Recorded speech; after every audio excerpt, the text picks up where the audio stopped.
خطبہ نمبر 63۔ امیر المومنین حضرت علی علیہ السلام اپنے اس خطبے میں ارشاد فرماتے ہیں، تمام حمد اس اللہ کے لیے ہے جس کی ایک صفت سے دوسری صفت کو تقدم نہیں، کہ وہ آخر ہونے سے پہلے اول اور ظاہر ہونے سے پہلے باطن رہا ہو۔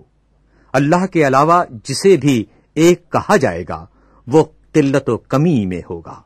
اس کے سوا ہر باعزت ذلیل اور ہر قوی کمزور و عاجز اور ہر مالک مملوک اور ہر جاننے والا سیکھنے والے کی منزل میں ہے۔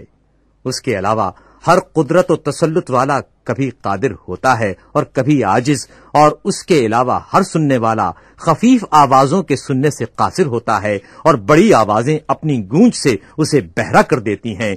اور دور کی آوازیں اس تک پہنچتی ہی نہیں ہیں،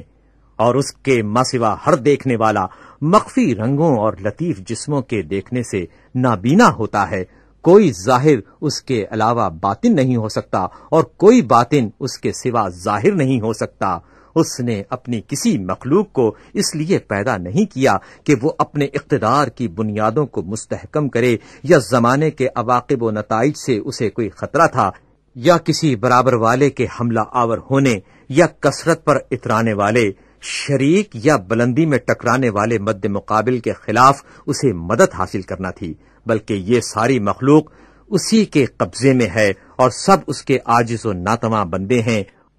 وہ دوسری چیزوں میں سمایا ہوا نہیں ہے کہ یہ کہا جائے کہ وہ ان کے اندر ہے، نہ ان چیزوں سے دور ہے کہ یہ کہا جائے کہ وہ ان چیزوں سے الگ ہے۔ ایجاد خلق اور تدبیر عالم نے اسے خستہ و درماندہ نہیں کیا، اور نہ حسب منشا چیزوں کے پیدا کرنے سے عجز اسے دامنگیر ہوا، اور نہ اسے اپنے فیصلوں اور اندازوں میں شبہ لاحق ہوا، بلکہ اس کے فیصلے مضبوط، علم محکم اور احکام قطعی ہیں۔ مصیبت کے وقت بھی اسی کی آس رہتی ہے اور نعمت کے وقت بھی اسی کا ڈر لگا رہتا ہے۔ خطبہ نمبر 88۔ امیر المومنین حضرت علی علیہ السلام اپنے اس خطبے میں ارشاد فرماتے ہیں، تمام حمد اس اللہ کے لیے ہے جو نظر آئے بغیر جانا پہچانا ہوا ہے اور سوچ و بچار میں پڑے بغیر پیدا کرنے والا ہے۔ وہ اس وقت بھی دائم و برقرار تھا جبکہ نہ برجوں والا آسمان تھا، نہ بلند دروازوں والے حجاب تھے، نہ اندھیری راتیں، نہ ٹھہرا ہوا سمندر، نہ لمبے چوڑے راستوں والے پہاڑ، نہ آڑی ترچھی پہاڑیاں، نہ راہیں، نہ یہ بچھے ہوئے فرشوں والی زمین، نہ کسبل رکھنے والی مخلوق تھی۔ وہی مخلوقات کو پیدا کرنے والا اور اس کا وارث ہے، اور کائنات کا معبود اور ان کا رازق ہے۔ سورج اور چاند اس کی منشا کے مطابق ایک ڈھرے پر بڑھے جانے کی سرتوڑ کوشش میں لگے ہوئے ہیں،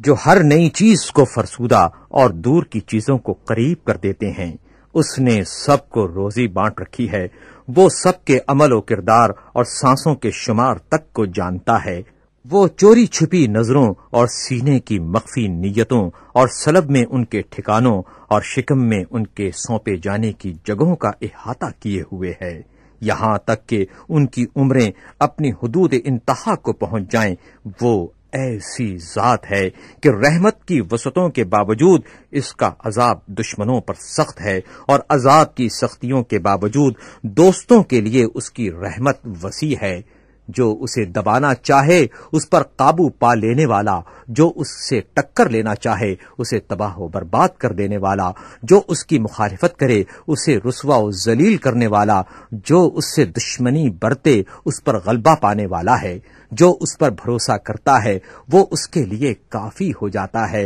اور جو کوئی اس سے مانگتا ہے اسے دے دیتا ہے، اور جو اسے قرضہ دیتا ہے یعنی اس کی راہ میں خرچ کرتا ہے وہ اسے ادا کرتا ہے۔ جو شکر کرتا ہے اسے بدلہ دیتا ہے۔ اللہ کے بندو، اپنے نفسوں کو تولے جانے سے پہلے تول لو، اور محاسبہ کیے جانے سے قبل خود اپنا محاسبہ کر لو۔ گلے کا پھندا تنگ ہونے سے پہلے سانس لے لو، اور سختی کے ساتھ ہنکائے جانے سے پہلے مطیع و فرما بردار بن جاؤ، اور یاد رکھو کہ جسے اپنے نفس کے لیے یہ توفیق نہ ہو کہ وہ خود اپنے کو واعظ و پند کر لے اور برائیوں پر متنبہ کر دے، تو پھر کسی اور کی بھی پند و توبیخ اس پر اثر انداز نہیں ہو سکتی۔